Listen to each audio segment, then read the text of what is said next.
നമസ്കാരം. CPM എന്ന party തങ്ങൾക്ക് ഒരുപാട് വീഴ്ചകൾ പറ്റിയിട്ടുണ്ട് എന്നിപ്പോൾ തുറന്ന് പറയുന്നതായാണ് പാർട്ടി തന്നെ പുറത്തുവിട്ട അവരുടെ ഒരു പഠന റിപ്പോർട്ട് വരുന്നത്. അതായത് പാർട്ടി തന്നെ പറയുന്നുണ്ട് ഏറെ വീഴ്ചകൾ തങ്ങൾക്കുണ്ടായി, അത് തിരുത്തേണ്ടതുമാണ് എന്നാണ്.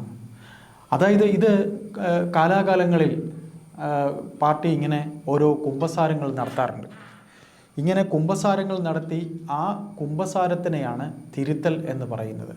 ഇപ്പോൾ PV അൻവർ പാർട്ടിക്കെതിരെ ഉണ്ടായപ്പോൾ ഇപ്പോൾ ഈ പറഞ്ഞിരിക്കുന്ന പ്രശ്നങ്ങൾ മുഖ്യമന്ത്രിക്ക് പരാതിയായി മുഖ്യമന്ത്രിക്കെതിരെ വിമർശനാത്മകമായി അദ്ദേഹം സംസാരിക്കുകയും ADGPക്കെതിരെയും P ശശിക്കെതിരെയും ഒക്കെ പറഞ്ഞതിൽ അദ്ദേഹം മാധ്യമങ്ങളോട് പറഞ്ഞത്, ഞാൻ നിരവധി പരാതികൾ നൽകിയിരുന്നു, നിരവധി പരാതികൾ അദ്ദേഹം നൽകിയത് ഓരോ ബുക്ക് ആക്കി തന്നെ വയ്ക്കത്തക്ക രീതിയിൽ ഉണ്ടാകും AKG സെൻട്രൽ എന്നാണ്. അതുപോലെയാണ് പാർട്ടി കാലാകാലങ്ങളിൽ ചില പഠനങ്ങൾ നടത്തും, തിരുത്തലുകൾ വേണമെന്ന് പറയും. അതൊരു കുമ്പസാരം പോലെയാണ്. ആ കുമ്പസാരത്തിന് നമ്മളിപ്പോൾ പല ആവർത്തികളിലും തിരുത്തൽ നടത്തിയ കുമ്പസാരങ്ങൾ ബൈൻഡ് ചെയ്ത് ഇങ്ങനെ AK സെൻട്രൽ മാറ്റി വച്ചിട്ടുണ്ട്. കുമ്പസാര രഹസ്യം പുറത്ത് പറയാൻ പാടില്ല എന്ന് പറയുന്നെങ്കിലും അതീവ രഹസ്യമായി പാർട്ടിക്കകത്ത് ചർച്ച ചെയ്ത ചില വിവരങ്ങളാണ് നാം ഇപ്പോൾ ഇവിടെ പറയുന്നത്. അതായത് പാർട്ടി കണ്ടെത്തിയ ചില പ്രധാനപ്പെട്ട കാര്യങ്ങളെന്ന് പറഞ്ഞാൽ, ഒന്ന്, പാർട്ടി കാലത്തിനൊത്ത് നീങ്ങുന്നില്ല. പാർട്ടി ഇന്നും പഴയ ചില സ്റ്റാൻഡിലാണ് നിൽക്കുന്നത്. അതായത് ഭൂപരിഷ്കരണത്തിൻ്റെ ഭൂപരിഷ്കരണ നിയമം കൊണ്ടുവന്നത് CPM എന്നാണെന്ന് പാർട്ടി ഇന്നത്തെ പുതിയ തലമുറയോട് പറഞ്ഞാൽ പുതിയ തലമുറയ്ക്ക് അതൊന്നും മനസ്സിലാകണമെന്നില്ല. പുതിയ തലമുറ ഭൂപരിഷ്കരണ വിഷയത്തിലൊന്നും അവർക്ക് അറിയേണ്ട കാര്യമില്ല. അപ്പോൾ പാർട്ടി കാലത്തിനൊത്ത് മാറേണ്ട സമയം കഴിഞ്ഞു എന്ന് ഒന്നാമതായി പാർട്ടി അടിവരയിട്ട് പറയുന്നു. രണ്ട്, പാർട്ടിക്ക് ഉണ്ടായിരിക്കുന്ന പാർട്ടിയിൽ ഇന്ന് ഏതാണ്ട് 5 ലക്ഷത്തിനു മേൽ പാർട്ടി അംഗങ്ങൾ ഉണ്ടായിട്ടുണ്ട് എന്നുണ്ടെങ്കിൽ പാർട്ടിക്ക് അത്രയും 5 ലക്ഷം അംഗങ്ങൾ ഉണ്ടായതും ഈ പിണറായി സർക്കാരിൻ്റെ ഭരണകാലത്ത് ആണ് എന്നുള്ളത് മറ്റൊരു സത്യവുമാണ്. ഞാൻ വീണ്ടും ഭൂപരിഷ്കരണത്തിലേക്ക് വരുമ്പോൾ പരിഷ്കരണത്തിൻ്റെ കാര്യം ഇന്നത്തെ സഖാക്കളോട് പറയേണ്ട കാര്യം തന്നെ ഇല്ല. അതായത് അതിനകത്ത് മറ്റൊരു സംഗതി എന്ന് പറഞ്ഞാൽ, ലോകസഭ ഇലക്ഷൻ കഴിഞ്ഞതോടുകൂടി തന്നെ പാർട്ടിയുടെ അടിത്തറ ശിഥിലമായി എന്നൊരു കാര്യം പാർട്ടി തിരിച്ചറിയുന്നു. സാധാരണ ലോകസഭാ തിരഞ്ഞെടുപ്പുകൾ നടക്കുമ്പോൾ കോൺഗ്രസ് മിക്കവാറും ജയിക്കുന്നതാണ്. പക്ഷേ കോൺഗ്രസ് ജയിച്ചാലും BJP അത്തരം നാളുകളിലൊന്നും BJPക്ക് ഒരു സീറ്റ് കേരളത്തിൽ കിട്ടിയിരുന്നില്ല.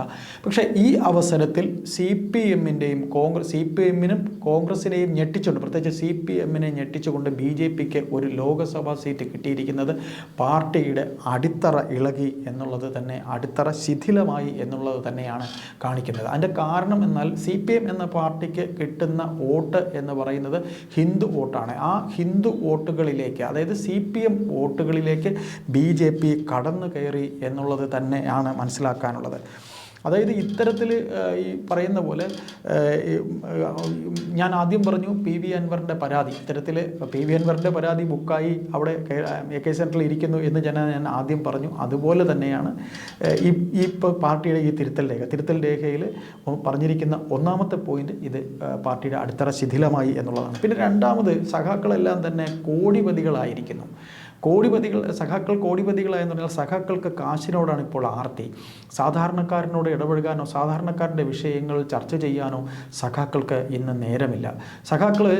ഈ കോടിപതികളായ സഖാക്കൾ എന്ന് പറയാൻ കാര്യം, കരുവന്നൂർ ബാങ്കിൻ്റെ തട്ടിപ്പ് എന്ന് പറയുന്നത്, അതായത് CPM എന്ന് പറയുന്ന പാർട്ടിയുടെ അടിത്തറ എന്ന് പറയുന്ന സഹകരണ മേഖലയിലും തദ്ദേശ സ്വയംഭരണ സ്ഥാപനങ്ങളിലുമുള്ള തദ്ദേശ സ്വയംഭരണ സ്ഥാപനങ്ങളിലും ഒക്കെയുള്ള പാർട്ടിക്ക് തദ്ദേശ സ്വയംഭരണ സ്ഥാപനങ്ങൾ വഴിയും സഹകരണ ബാങ്കുകൾ വഴിയും പാർട്ടിക്ക് സാധാരണക്കാരനോടുള്ള അടുപ്പമാണ്. ഇപ്പോൾ സംഭവിച്ചിരിക്കുന്ന കരുവന്നൂർ ബാങ്കിൻ്റെ ഉണ്ടായിരിക്കുന്ന കോടിക്കണക്കിന് രൂപയുടെ തട്ടിപ്പ് എന്ന് പറയുന്നത് സഖാക്കളുടെ കാശിനോടുള്ള ആർത്തി തന്നെയാണ്. അതായത് സഹകരണ ബാങ്കുകളിൽ നേതാക്കന്മാർ ബാങ്കിൽ മറ്റ് ഇടപാടുകളുള്ള ബാങ്കിലെ വരിക്കാർ, ബാങ്കിൽ പണയവും അല്ലാതെ തന്നെ ബാങ്കിൽ എന്തെങ്കിലും തങ്ങളുടെ ചെറിയ സമ്പാദ്യങ്ങൾ ഇട്ടിരിക്കുന്നവരുടെയും പേരിൽ അവരുടെ പേരിൽ ഈ നേതാക്കൾ തന്നെ പിന്നെ വളരെ ലോണും മറ്റും കാര്യങ്ങളുമൊക്കെ എടുത്ത് വളരെ മോശമായി കരുവന്നൂർ ബാങ്ക് പോലുള്ള സഹകരണ ബാങ്കുകളിലൂടെ നേതാക്കൾ കാണിക്കാവുന്നതിൻ്റെ പരമാവധി ഒരു മോശം പേരാണ് ഉണ്ടാക്കി വെച്ചത്. അത് ജനങ്ങളുമായി ഏറെ ഇഴുകിച്ചേർന്ന് നിൽക്കുന്ന രണ്ട് മേഖലകളാണ് തദ്ദേശ സ്വയംഭരണവും സഹകരണവും. എന്നാൽ ഈ രണ്ട് രംഗത്തും നമ്മുടെ ഇത് CPM എന്ന പാർട്ടിയുടെ ഇടപെടലുകൾ വളരെ മോശമായിരുന്നു. അത് ഒന്നാമത്തെ ഇങ്ങനെ പറയുന്ന കാരണങ്ങളിൽ രണ്ടാമത്തെ കാരണമാണ്. അത് കഴിഞ്ഞിട്ട് പാർട്ടി കണ്ടെത്തിയിരിക്കുന്ന മറ്റൊരു വിലയിരുത്തൽ എന്ന് പറഞ്ഞു കഴിഞ്ഞാൽ മുസ്ലിം വിഭാഗത്തിലേക്ക്, അതായത് പാർട്ടി ഈ കഴിഞ്ഞ ഏതാണ്ട് ഒരു 10 വർഷത്തിനകത്ത് CPM എന്ന് പറയുന്ന പാർട്ടി മുസ്ലിം ലീഗ് അല്ലെങ്കിൽ മുസ്ലിം ന്യൂനപക്ഷ സമുദായങ്ങളോട് കാണിച്ച ഒരു മതപ്രീണനം, വളരെ ഒരു വല്ലാത്ത വാത്സല്യം, മുസ്ലിം വോട്ടുകൾ കിട്ടാൻ വേണ്ടിയുള്ള പാർട്ടിയുടെ CPMൻ്റെ ഒരു നീക്കം പരാജയമായിരുന്നു എന്നുള്ളത് തന്നെയായിരുന്നു ലോക്സഭാ ഇലക്ഷനിൽ നാം കണ്ടത്. അതുകൊണ്ട് തന്നെ CPM ആ തെറ്റ് തിരുത്തണമെന്നും മുസ്ലിം പ്രീണനം എന്നതിൽ നിന്ന് മാറി തങ്ങൾക്ക് നഷ്ടമായ ഹിന്ദു വോട്ടുകൾ കൊണ്ടുവരണം എന്നും ഒരു തീരുമാനം പാർട്ടി എടുത്തിട്ടുണ്ടായി. അത് ഒരു വേള മറ്റ് എതിർ രാഷ്ട്രീയ പാർട്ടികൾ പറയുന്നത് CPM ഹൈന്ദവവൽക്കരണത്തിലേക്കും പിന്നെ ഈ പറയുന്ന പോലെ സംഘീവൽക്കരണത്തിലേക്കും പോകാൻ വേണ്ടി ആണ് ഇതൊക്കെ കാണിക്കുന്നത് എന്നാണ്. എന്തായാലും പാർട്ടിയുടെ ഇപ്പോഴത്തെ തീരുമാനം മുസ്ലിം വിഭാഗത്തിലേക്ക് ലീഗിൻ്റെ ഒരു മേധാവിത്വം തടയാൻ ശ്രമിക്കണം എന്നാണ്.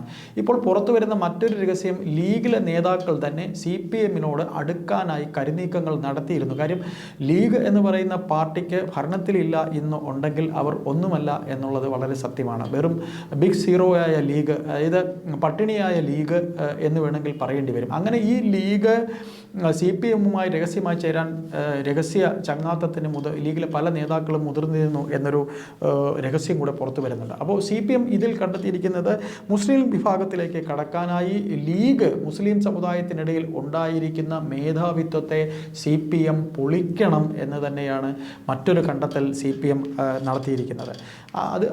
ഇനി അടുത്ത മറ്റൊരു കണ്ടെത്തൽ നടത്തിയിരിക്കുന്നത് ക്രിസ്ത്യൻ സമുദായങ്ങളുമായി CPM അടുക്കണം എന്നുള്ളതാണ്. തൃശ്ശൂർ ഇപ്പോൾ സുരേഷ് ഗോപി ജയിച്ചതിൻ്റെ കാരണമെന്ന് പറഞ്ഞു കഴിഞ്ഞാൽ സുരേഷ് ഗോപിയുടെ ജയത്തിനായി ക്രിസ്ത്യൻ മത മേലധ്യക്ഷന്മാർക്ക് BJPയിൽ നിന്ന് വളരെ മോഹന വാഗ്ദാനങ്ങൾ കിട്ടി എന്നാണ് പറയുന്നത്. അങ്ങനെയുള്ള മോഹന വാഗ്ദാനങ്ങൾ ക്രിസ്ത്യൻ മത മേലധ്യക്ഷന്മാർക്ക് കിട്ടിയതിൻ്റെ ഫലമായിട്ടാണ് തൃശ്ശൂർ സുരേഷ് ഗോപി ജയിച്ചത്. ക്രിസ്ത്യൻ വോട്ട് നിർണായകമായ പങ്ക് വഹിച്ചു. അങ്ങനെ അവരുടെ BJPയുടെ ആ നീക്കം മനസ്സിലാക്കുന്നതിൽ CPM പരാജയപ്പെട്ടു എന്നുള്ളത് മറ്റൊരു കാരണമായി പറയുന്നുണ്ട്.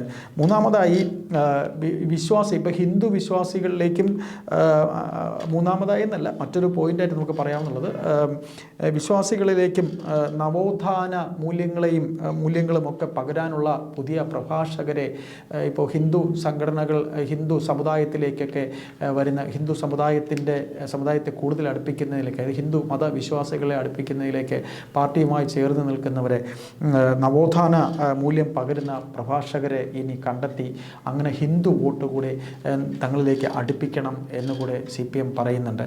അതായത് അവസാനമായി CPM കണ്ടെത്തിയിരിക്കുന്ന മറ്റൊരു സംഗതി എന്ന് വെച്ചാൽ ഇനിയും പാർട്ടിയിൽ അൻവർമാരുടെ റിക്രൂട്ട്മെൻറ്റ് വേണം എന്ന് തന്നെയാണ്. എന്ന് വെച്ചാൽ അതുകൊണ്ട് അർത്ഥമാക്കുന്നത് CPM എന്ന് പറയുന്ന പാർട്ടിയിൽ നമ്മുടെ നമ്മളിപ്പോൾ നമ്മുടെ കേരള രാഷ്ട്രീയ ചരിത്രം എടുത്ത് നോക്കിയാൽ CPM എന്ന് പറയുന്ന പാർട്ടി മറ്റു പാർട്ടികളുമായി പിണങ്ങി നിൽക്കുന്ന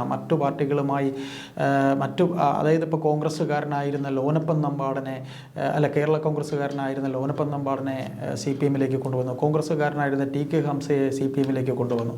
അൻവറെ ഇപ്പോൾ CPMൻ്റെ സഹയാത്രികനായി കൊണ്ടുവന്നു. അപ്പോൾ ഇതിൽ നിന്നെല്ലാം നമ്മൾ മനസ്സിലാക്കാനുള്ള ഒരു സത്യം, അവർ ഇനിയും റിക്രൂട്ട്മെൻറ്റ്, പാർട്ടിയിലേക്ക് റിക്രൂട്ട്മെൻറ്റ് നടത്തുന്നത് ഇനിയും ഇങ്ങനെ മറ്റ് രാഷ്ട്രീയ പാർട്ടികൾ ഇടഞ്ഞു നിൽക്കുന്നവരെ കൊണ്ടുവരണം, അതായത് ഇനിയും അൻവർമാരെ പാർട്ടി റിക്രൂട്ട് ചെയ്യണം എന്ന് തന്നെയാണ് പിന്നെ പാർട്ടിയുടെ തീരുമാനം. അതായത് പാർട്ടിയിൽ ഇപ്പോൾ അൻവർമാരെ കൊണ്ടുവരണം എന്ന് പറയുന്നത് പോലെ കൂറുമാറി പാർട്ടിയിലേക്ക് CPM-ലേക്ക് കൂറുമാറി വരുന്നവർക്ക് പരവതാനി വിരിക്കണം എന്നൊരു കാര്യം കൂടി പാർട്ടി പറയുന്നുണ്ട്. അതായത് പാർട്ടിക്ക് ഈ ഒരു രണ്ടാമതൊരു ഭരണം കൂടി കിട്ടുമ്പോൾ പാർട്ടി എടുത്തിരുന്ന ഒരു തീരുമാനം, പാർട്ടി എന്തുകൊണ്ട് രണ്ടാമതുകൂടി വന്നെന്ന് ചോദിച്ചാൽ, പാർട്ടിയോടുള്ള വിരോധം മറന്ന് മറ്റ് രാഷ്ട്രീയ പാർട്ടികളെക്കാളും എന്തുകൊണ്ടും നല്ലത് CPM ആണ് എന്നുള്ള കേരള സമൂഹത്തിൻ്റെ ഒരു വിലയിരുത്തലാണ് തങ്ങൾക്ക് വോട്ടായി മാറിയത് എന്നൊരു കണ്ടെത്തൽ കൂടെ CPM നടത്തിയിരുന്നു.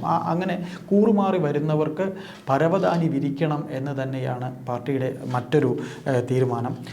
മൂന്നാമതായി അടുത്ത പറയുന്ന മറ്റൊരു പിന്നെ പോയിന്റ് എന്ന് പറഞ്ഞു കഴിഞ്ഞാൽ, ഇപ്പോൾ സാമൂഹിക മാധ്യമങ്ങളിലൂടെ പാർട്ടിക്ക് നേരിടേണ്ടി വരുന്ന ഇത്തരം കടന്തൽ ആക്രമണത്തെ എതിരിടുന്നതിൻ്റെ രീതി പോരാ.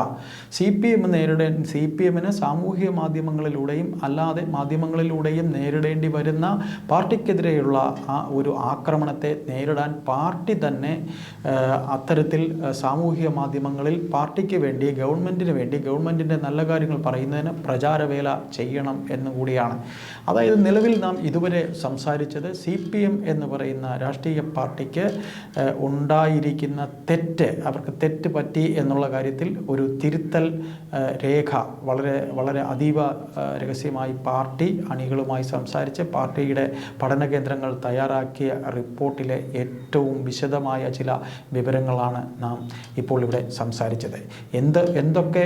എന്തൊക്കെ വിശദമായ വിവരങ്ങൾ, നമ്മൾ ആദ്യം പറഞ്ഞതുപോലെ നിരവധി ഇത്തരത്തിലുള്ള തിരുത്തൽ രേഖകൾ പാർട്ടി ഉണ്ടാക്കിയിട്ടുണ്ട്.